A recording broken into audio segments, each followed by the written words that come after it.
Welcome back to the Meeple Marathon and another unboxing. This time we're going to be taking a look at the Adventures of Robin Hood. This is from the same designer who brought you Legends of Andor. Kosmos is the most recent producer of the Legends of Andor, and so you're going to see a lot of similarities and also the art style, because Michael Menzel did the artwork for both this game and Legends of Andor.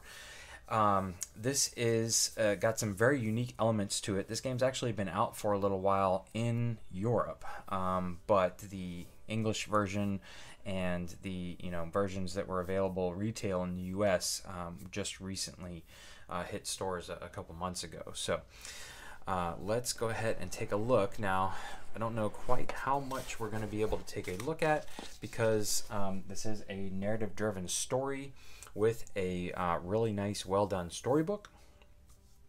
And also you'll see what else. There are certain things I can't quite show you, but you'll see here the basics of gameplay are around a very open-ended board. There's no little hexagonal spaces to move from.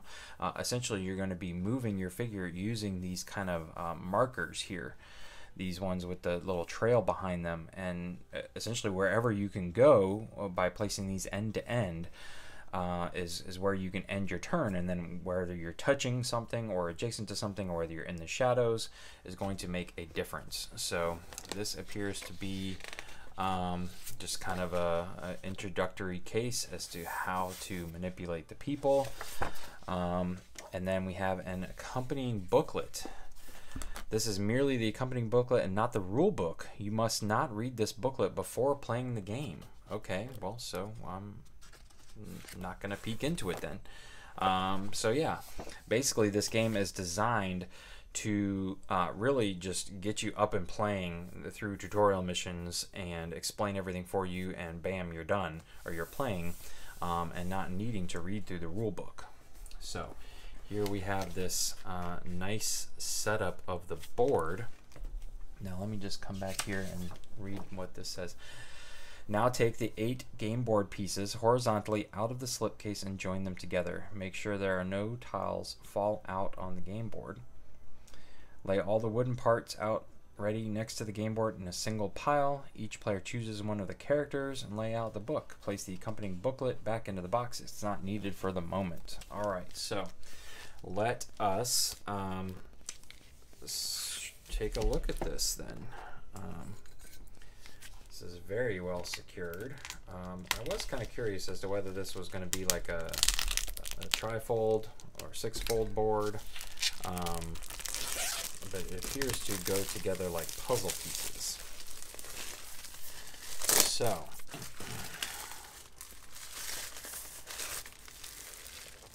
get the plastic off of this, and I'm actually going to shove this off to the side a little bit so you guys can see better what is coming out of the little slipcase here. So what you'll notice is a whole bunch of I forget what they call these things. My daughter loves the the board books that has the flaps that you can open, and this is what this reminds me of. But this is essentially like a dual layer board where there's all these built-ins, and so you're going to pop this open and flip it over, and it's going to have something revealed. So if you are playing through the book, you're gonna and you reach the space, you're gonna say, all right, I'm in space 58. You're gonna read the flavoring text, and then you can see that this goes together like this huge board here. So I'll probably put this together here at the end of the video so you guys can see overall what it looks like. But the whole board is just basically one big kind of map, similar to how Legends of Andor looked, except Legends of Andor did have specific like boundaries drawn in. This one, however, you can see like here is very defined shadows, and so if you, I believe you're probably gonna have to go around the trees, but if you make it, if you're in the shadows, then you're undetectable if a guard has been flipped over, things like that. So here are all of these pieces. Obviously this is Sherwood Forest, so then let's come come back to the box here and just take a look at what's inside. So you have a bag with some more silica gel inside.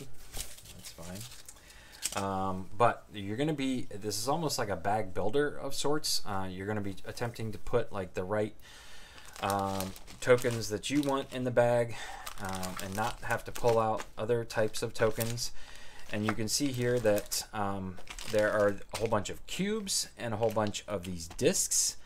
And I believe that's all you're putting in the bag. So these are made to be very different sizes and very different shapes. So these are all going to go into the same bag. And as you're reaching into the bag for like, whose turn is it? The initiation order is going to be determined by pulling out one of these big round discs. So that's going to determine who gets to go first.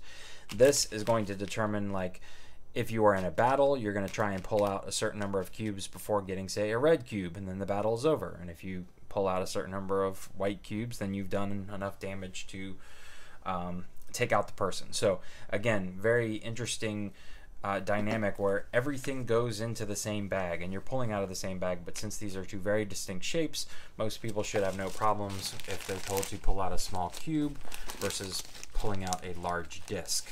And these cubes all mean various things, and obviously there's not much I can show you as to what they mean. All right, so here we have the pieces, the physical board game pieces. These appear to be possibly some bad guys. So we've got a couple men on horseback here.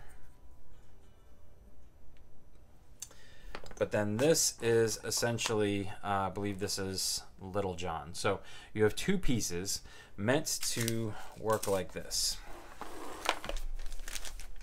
Say Little John is starting over here in the field and he wants to make it over here to the wall to, say, go in this door.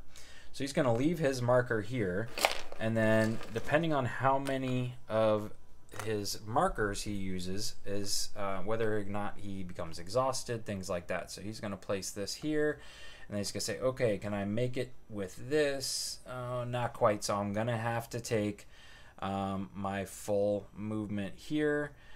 And I'm not 100% sure whether you have to go to the end or whether you can stop somewhere in the middle, but they give you two pieces, two player pieces, because you can place this guy down, not have to pick this guy up, just in case things get bumped. You know, this guy stays put until that guy is firmly down, then you clear everything away. That's essentially how the movement in this game works. So it's very open-ended, I guess you could say. And here we have what appears to be Robin Hood and Maid Marian. So this is a 2 to 4 player game, which is interesting. I'm not quite sure what the fourth player is unless they are tasked with controlling the bad guys, but to my knowledge this is a cooperative game where you're always going to be going after... Okay. Oh, okay, I missed it completely here as well, Scarlet. Okay, so yes, we've got a Raven and a special figure in here. Then we've got Will Scarlet, Little John, Maid Marian in yellow, Robin Hood in green, and then the guy of Gisborne has a few different characters, and he's the enemy. So there's the 4. I knew I was missing somebody. So again, this is a cooperative game. This is one I'll be able to play on the channel and play solo, simply because of the fact that you know, I'll just have to control multiple people. I'm actually probably going to control all of them at once, because supposedly you might miss out on some story text if you don't have a specific player who will fire off certain text. So I'm really just going to flip through this very quickly. You can see that this is a true book. This is an actual bound book.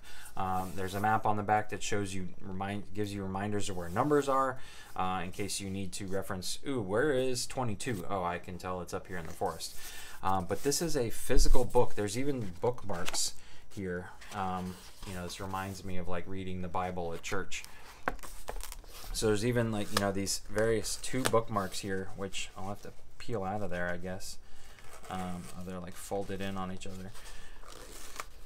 which are help to keep your place, because this is the game. This is all of the text. There's nothing else in the box. There's some tracker tokens, some time tracker tokens, and this big arrow here, but this is it. This is all that's in the box. So I'm not 100% sure how much replay value is going to be in this game once you play through it once, but this is the game. This and this fancy little flick board here is it. So again, it's literally just they show you how to use these pieces, and then they're telling you to open up this book and start reading. Obviously, I'm not going to open up that book to spoil things. I may do a playthrough here on the channel just so you guys can see if you're interested, but for now, all I'm going to do is push this stuff aside, set up this game board so you guys can see what it looks like overall, and that's going to do it for this unboxing video. So here is most of the board. The board actually is wider than my table can currently accommodate. So there's 2 additional forest pieces that would fit together like this and sit over here off to the side. But this is where most of the artwork is. I'm assuming this is like Sheriff of Nottingham's keep or something like that that is featured here. And there's nothing on the backside. The backsides are just plain green, as you can see. But again, really just very immersive artwork.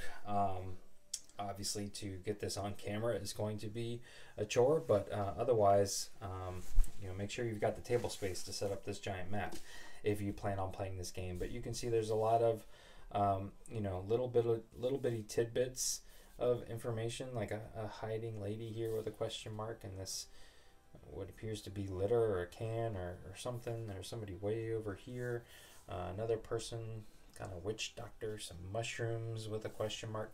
Lots of stuff to just explore, and then obviously houses and everything. Lots of stuff in the castle, some gallows. I'm hoping that this is going to be a really immersive and unique experience that pays an excellent tribute to Robin Hood.